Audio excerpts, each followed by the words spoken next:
So you're back at Gold Coast University Hospital and you've had what removed today? I had the catheter removed after 2 weeks. Woohoo! 2 weeks it's been in since I've had my operation, and that was something I was really looking forward to getting out. So this morning at 9 o'clock came in, had the catheter removed, all went well, and then came back now.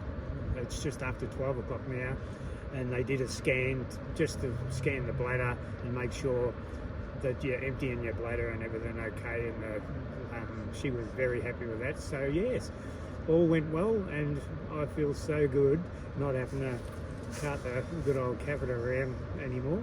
So yeah.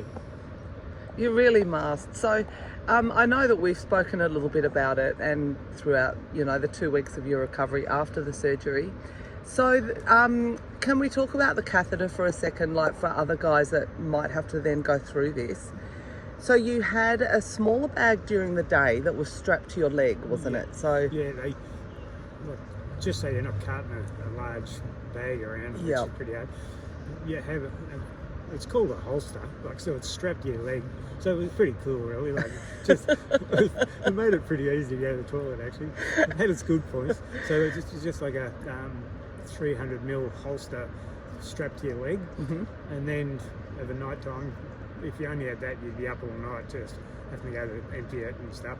So then you'd add an extension on for 2 litre catheter, 2 litre bag on that, which you can get right through the night basically without getting up. So that was really good, because I was a bit worried about that. I thought I'm going to be up and down all night emptying this bag, but that wasn't the case. So no one wants to have a catheter in at all. Couldn't imagine, male or female. It's not fun. But in saying that, I had no issues with it whatsoever. It was just, didn't cause me any drama.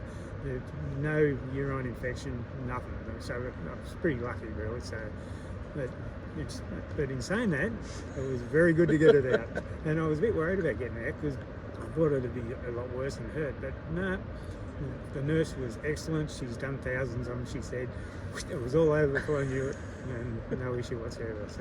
So now we're just in a process of for probably next 4 weeks. You're still not allowed to lift anything or do too much. You've got to be very careful, so you, like any operation, you don't damage the stitches or anything. But no, I've been pretty good so far.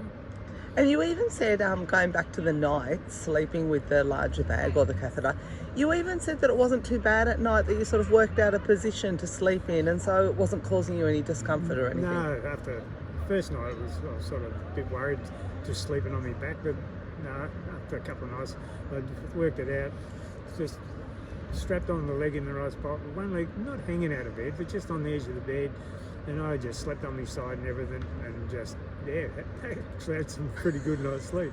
So didn't have to get up in the middle of the night and go to the toilet. Yes, you have joked a couple of times about being comfortable on the couch, but I did say that Homer Simpson has already done that. I think he worked out a contraption that he did. I said to Suvi, I'm going to have to work out so I can wear one of these all the time, so I don't have to get off the couch. But no, I don't think I'll be doing that. I don't want to become a cat, Homer Simpson. Homer Simpson. So now that the operation, so you said the doctors, they're happy with the operation, but what happens now? Because they're still going to be examining you to see that they've got it all out for sure. And so what are the next steps for you? I haven't got the date yet, but in the next week or so, I'll be coming back and they'll do some sort of scan to actually check to make sure that everything's fine, and do a PHS, is it? PSA? PSA test to make sure, because that should drop right down to nearly 0, I think. So they'll do those checks and everything and make sure that they got it all, and if they did, well, then I won't have to have any radiation treatment or anything. I'll be just I think they leave it every 3 months or something. You come in and get checked again to make sure that nothing's happening, nothing's coming back or anything. So And are you eating well? Yes. What did you just have for lunch? I've just had a beautiful wrap of chicken and avocado. Greens? From the hospital too, hospital food. And the cafeteria, and it was really nice. And got a nice fresh juice. So yes, I'm eating healthy, and yeah, I've had no problems in eating or anything. So I'm probably going pretty well. Well, thank you so much for continuing to share our story. And I think you would agree with me in saying that medical staff are really awesome, and we're very lucky to have good medical care Yeah, here. like every step of the way so far has just been fantastic. They are, yeah, just so good, well trained, everything. So we are very lucky here in Australia, and on the Gold Coast we've got an amazing hospital, and yeah, it's been really good. So I've had no issues with them whatsoever, and yeah, still on the journey. No, it's not over yet, but it's not all as bad as everyone thinks. You know, no one wants to get any sort of cancer, but you've got to just be positive, and hopefully it all goes your way. Thank you so much for sharing. No, thank you. And here's the beautiful place you are at. Yeah, it's a pretty cool hospital. It is a beautiful hospital.